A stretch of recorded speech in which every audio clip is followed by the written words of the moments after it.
Daylight, my MVVs, welcome. Ebony had always known palace life came with its challenge, jealousy, competition, sacred, but nothing prepared her for what was happening. Now, the shift wasn't loud. There were no official announcement, no big confrontation, just silence, dangerous silence. And in that silence, something became clear. The Ooni of Ife was moving on without her. Hey. It all started when whispers about a new priestess began circulating within the palace walls.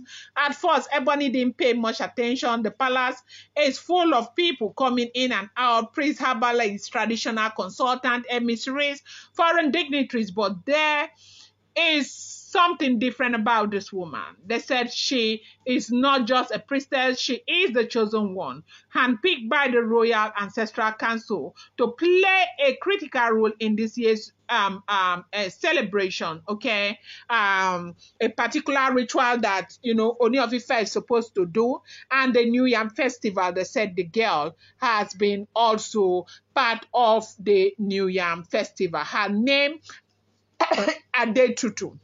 But everyone now simply calls her Ade. They call her Princess Ade. She comes from a rolling house, and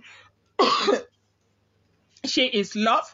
She is young, they say she is about 29 years old. Her eyes carries wisdom and all of that. She was recommended to the Ooni of Ife. She came from the UK and had the privilege of meeting with Olori Naomi. Olori Naomi gave a go ahead for her to be a part of a ritual that Olori Naomi is supposed to perform or to have been performing, that was given to Ebony on a platter of gold. When Ebony got that ritual, Ebony leveraged on that opportunity to become close to the Ooni of Ife, and at a time that was Queen Naomi's greatest undoing.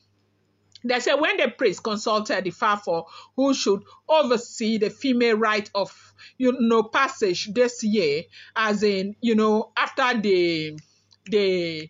that ritual that this lady was supposed to do, for the New Yam Festival and all of that, Ade Tutu's name came up again. In her mind, okay, she believed that being one of the Ooni of Ife's beloved wife gave her a secure position in the festival. She had already begun preparing her outfit, her personal offering, and even called her own spiritual handlers to begin early, consecration. But something changed abruptly. That is Ebony, Over time, Ebony has always been there during the New Yam Festival and all of that. But this time, Ebony thought that she would be the one again to perform all of this ritual. But unfortunately, that did not happen because they gave that position yet again to Ade Tutu.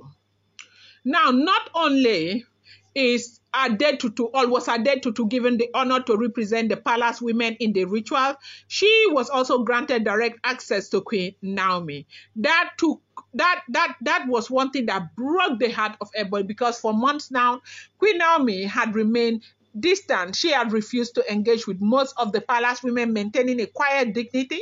She stayed mostly in Lagos, all in her mother's quarters in Akure, always stepping into palace during official functions. She doesn't fight. She doesn't speak. Olori Naomi is very comfortable being on her own. Now, when Ebony saw this priestess, she was heartbroken. Heartbroken because she knew that something has changed. Eyewitness said that Queen Naomi personally sent a private carriage to bring, this woman, to back to her place, okay? After the first meeting, the second meeting, they had to send this woman back to Olori Naomi to meet with Olori Naomi, something she had never done for any other palace woman. They spent 4 hours in private conversation. Some claimed they prayed together. Others swore they saw Queen Naomi gift her a sacred gold anklet only worn by women whose destinies were tied to royalty. They said Ebony cried that night, not because Tenny, is more powerful, not because she's younger, but because the one thing Ebony fought to break, the spiritual connection between the Ooni of Ife and Queen Naomi, is growing stronger again, and she, was completely excluded from it. But the biggest blow came a few, days later during preparation for the New Yam Festival. They said traditionally it's a deeply spiritual event. Yams are not just food, they are life. The first yam signifies rebirth, blessing, and prosperity. Only women with clean hands and accepted spirit are allowed to touch the sacred tubers given to the Ooni of Ife. Those women are selected carefully. It's an honor. Ebony had always been part of the circle until now. This time, the yams, dozens and dozens of yam were delivered by High Chief and not to Ebony's quarters. They were sent directly to Adetutu, where she was housed in the sacred quarters of the palace. It was public, it was deliberate, and it was devastating to Ebony. Ebony could not believe it. Now, Adetutu stepped out dressed in the full ceremonial white hair, raised tight with ancestral bead, her hair covered in fine white cloth. The elders danced around her. The town women followed her through the market square during the festival. And when she entered the sacred palace hall to present the yam to the Ooni of Ife, he stood up, not out of obligation, but in respect. That simple gesture told everyone that what they needed to know, that yes, so this woman has arrived. Apparently, she has come to stay.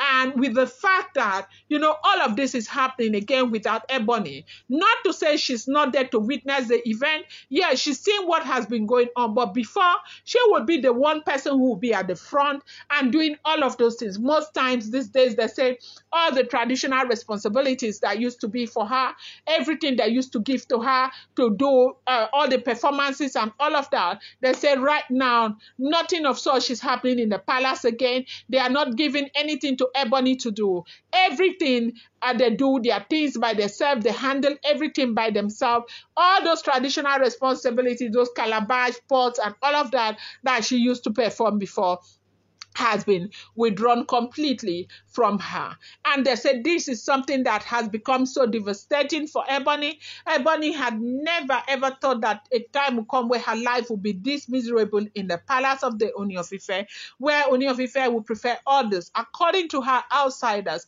over her, that she cries so much and asking what is it in this world that she has done that Kabiyesi cannot find a place in his heart to forgive her. This is what is going on in the palace. They say Adetutu was the one who did the other ritual for the New Yam Festival and all of that. She is a priestess. She knows everything about the culture and tradition, everything that Ebony used to do. Adetutu has completely taken over right now, and it's not looking as though it's all about ritual. It is looking as though Kabiyesi is really fond of her and interested in her, and this is breaking the heart of Ebony. I'm going to bring you more update. Do not forget that these are all alleged, rumoured, unverified information making the rounds on social media and should not be seen as fact.